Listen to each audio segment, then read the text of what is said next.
கருவினில் உயிரான கர்ப்பபுரீஸ்வரியே கவலைகள் தீர்க்கின்ற கரும்பனை நாயகியே கருவினில் உயிரான கர்ப்பபுரீஸ்வரியே கவலைகள் தீர்க்கின்ற கரும்பனை நாயகியே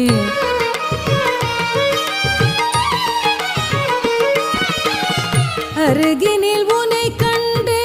அழகினை காண்பார்க்கும் அப்படியே மறக்கும் எண்ணம் தருபவளே அருகினில் உனை கண்டு அழகினை காண்பார்க்கும்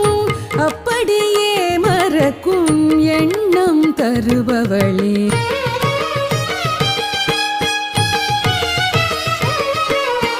பனிக்குட கருவெடுத்து தனி குடம் வைத்தவளே பக்தியின் சிறப்பே